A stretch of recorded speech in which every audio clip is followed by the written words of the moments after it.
अब हम भक्ति की व्याख्या करेंगे।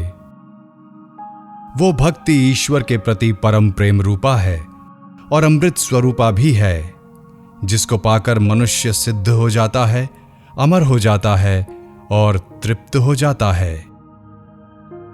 प्रेम स्वरूपा भक्ति के प्राप्त होने पर मनुष्य न किसी वस्तु की इच्छा करता है, न शोक करता है, न द्वेष करता है, न किसी वस्तु में आसक्त होता है और न उसे विषय भोगों की प्राप्ति में उत्साह होता है।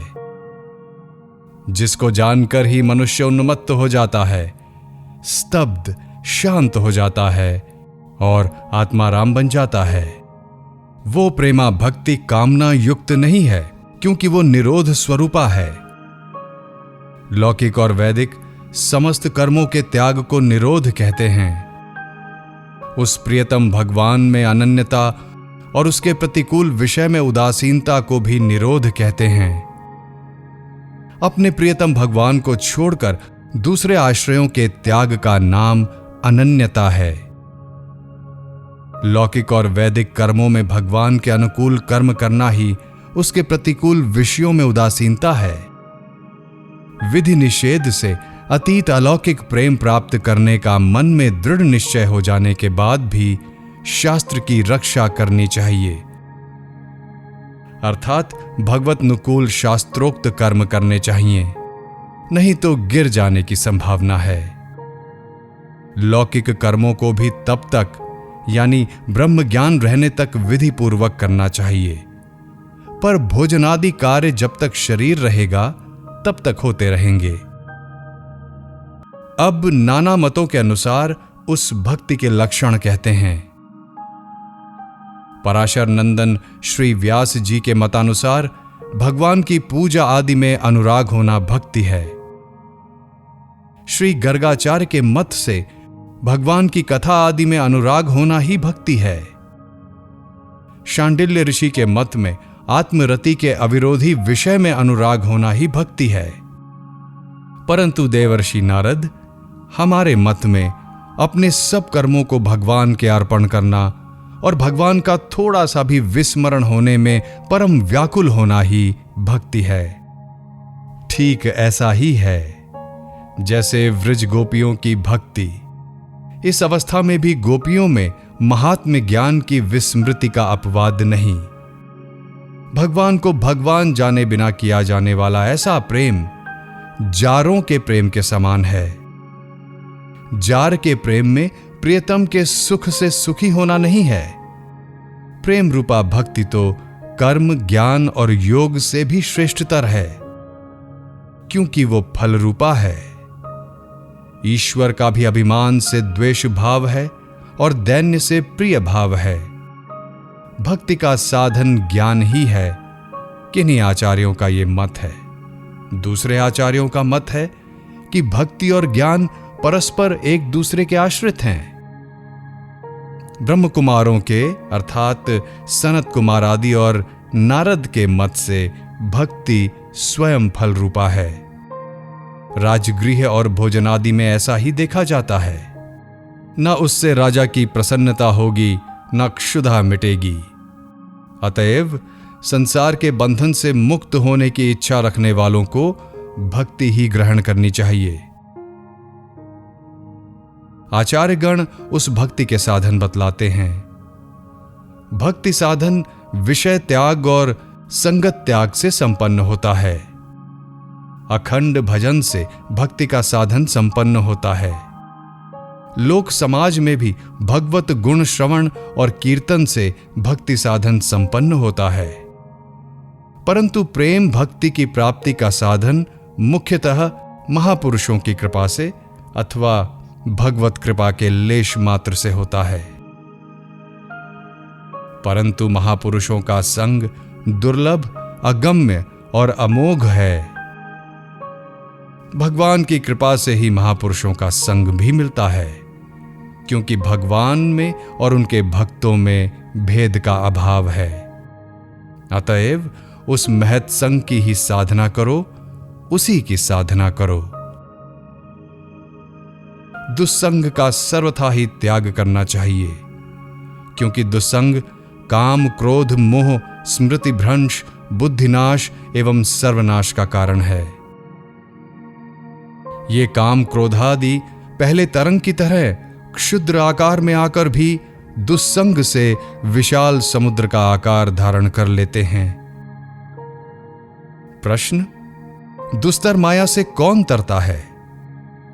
उत्तर: जो सब संगों का परित्याग करता है, जो महानुभावों की सेवा करता है और जो ममता रहित होता है,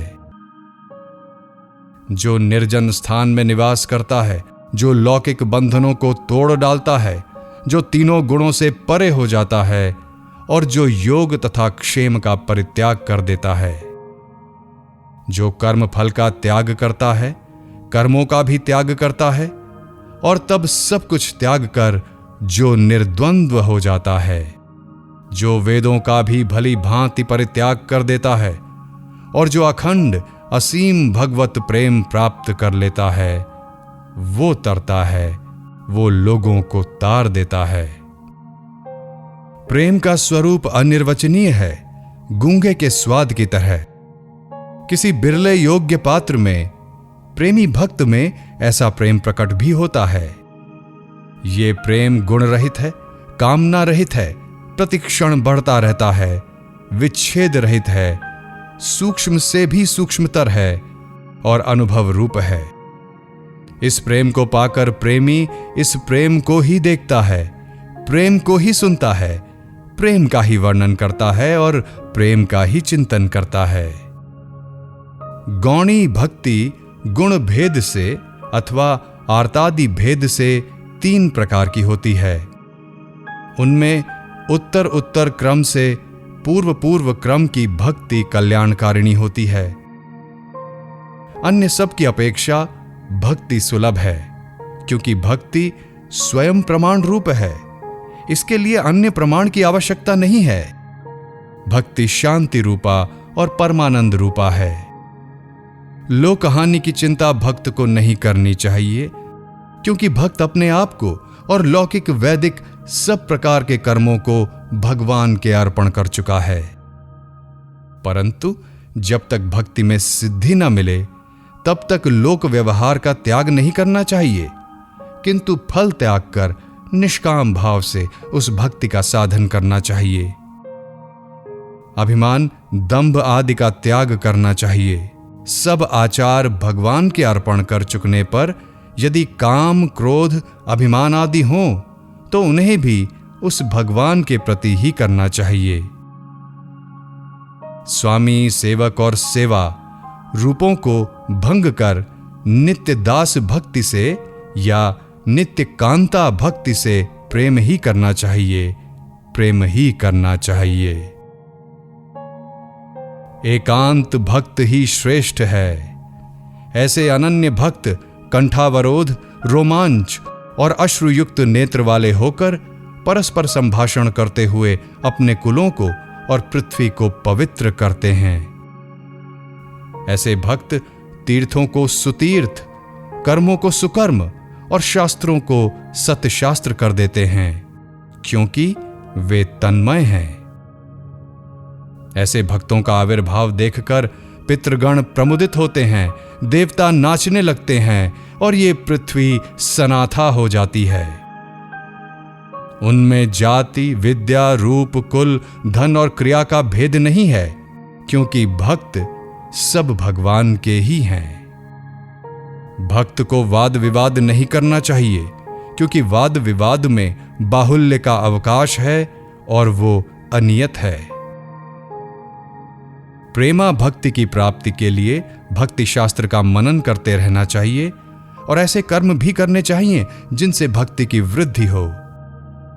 सुख, दुख, इच्छा, लाभ आदि का पूर्ण त्याग हो जाए, ऐसे काल की बाट देखते हुए आधा क्षण भी भजन बिना व्यर्थ नहीं बिताना चाहिए। प्रेमा भक्ति के साधक को अहिंसा, सत्य, शौच, दया, आस्तिकता आदि आचरणीय सदाचारों का भली भांति पालन करना चाहिए।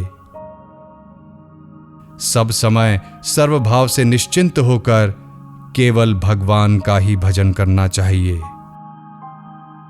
वे भगवान प्रेम पूर्वक कीर्तित होने पर शीघ्र ही प्रकट होते हैं और भक्तों को अपना अनुभव करा देते हैं। कायिक, वाचिक, मानसिक सत्यों में अथवा तीनों कालों में सत्य भगवान की भक्ति ही श्रेष्ठ है, भक्ति ही श्रेष्ठ है। ये प्रेम रूपा भक्ति एक होकर भी गुण महात्म्य शक्ति, रूपा शक्ति, पूजा शक्ति, स्मरणा शक्ति, दास्या शक्ति, सख्या शक्ति, कांता शक्ति, वात्सल्या शक्ति, आत्मनिवेदना शक्ति, तन्मयता शक्ति और परम विरहा शक्ति इस प्रकार से 11 प्रकार की होती है। सनत कुमार आदि वेदव्यास, शुकदेव, शांडिल्य, गर्ग, विष्णु, कौंडन्य, शेष, उद्धव, आरुणि, बलि, हनुमान, विभीषण आदि भक्ति तत्व के आचार्यगण लोगों की निंदा स्तुति का कुछ भी भय न कर एक मत से ऐसा ही कहते हैं कि भक्ति ही सर्वश्रेष्ठ है। जो इस नारदोक्त शिवानुशासन में विश्वास और श्रद्धा करते हैं वे प्रियतम को पाते हैं, वे प्रियतम को पाते हैं, वे प्रियतम को पाते हैं।